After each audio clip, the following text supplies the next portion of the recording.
இந்த ID, vigilance, இடி, CBI, CBCID இதெல்லாம் ஒரே டிபார்ட்மெண்ட்டா? இதெல்லாம் ஸ்டேட் கவர்மெண்ட் கீழே வருதா இல்ல சென்ட்ரல் கவர்மெண்ட் கீழே வருதா? நிறைய டவுட்ஸ் இருக்குல்ல, கிளியர் பண்ணிடுவோமா? ஐடி, இன்கம் டேக்ஸ் டிபார்ட்மெண்ட், தமிழ்ல வருமான வரித்துறைன்னு சொல்லுவாங்க. இது மத்திய அரசுக்கு கீழே வரும். இதோட வேலை என்னன்னா டாக்ஸ் ரெகுலேஷன்ஸை சரியா கவனிச்சுக்கிறதும், ஒவ்வொரு இண்டிவிஜுவலும் டாக்ஸ் சரியா பே பண்றாங்கிறத கண்காணிக்கிறதுக்கும், கருப்பு பணம் வச்சிருக்கவங்க, வரி ஏய்ப்பு செய்யறவங்களை கண்டுபிடிச்சு சரியான ஆக்ஷன் எடுக்கிறது தான் இவங்களோட பொறுப்பு.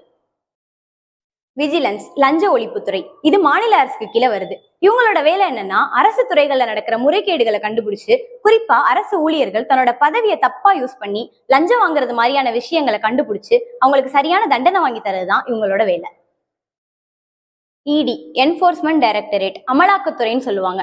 இவங்களோட பொறுப்பு என்னன்னா பண மோசடி செய்யறவங்க, கருப்பு பணம் வச்சிருக்கவங்க, சட்டத்துக்கு புறம்பா வெளிநாடுகள்ல இன்வெஸ்ட் பண்றவங்க, அரசு பதவிகள்ல இருந்து தேவைக்கு அதிகமா சொத்து சேர்க்கிறவங்க, லஞ்சம் வாங்குறவங்க, இவங்க எல்லாம் கண்டுபிடிச்சு அவங்களுக்கு சம்பந்தமான இடங்கள்ல ரைடு போய் அவங்களுக்கு சரியான தண்டனை வாங்கி கொடுக்கறது தான் இவங்களோட வேலை.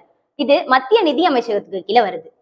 CBI, central bureau of investigation, மத்திய புலனாய்வுத்துறைன்னு சொல்லுவாங்க. இது மத்திய அரசுக்கு கீழே செயல்படுது. நிதி மோசடி, ஊழல் வழக்குகள், அப்புறம் இன்டர்நேஷனல் கிரிமினல் கேசஸ்ல எல்லாம் தலையிட்டு விசாரணை நடத்தி குற்றத்துக்கான சரியான தண்டனையை வாங்கி தரதுதான் இதோட முக்கியமான வேலை. CBCID, crime branch criminal investigation department, குற்ற புலனாய்வுத்துறை, குற்றப்பிரிவுன்னு சொல்லுவாங்க.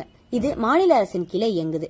கொலை, கொள்ளை, கடத்தல் மற்றும் தீவிரவாத ஊடுருவல் மாதிரியான கிரைம்ஸ்ல காவல்துறையால கண்டுபிடிக்க முடியாத முக்கிய வழக்குகளை விசாரிச்சு சரியான தண்டனை வாங்கி தரதுதான் இவங்களோட வேலை.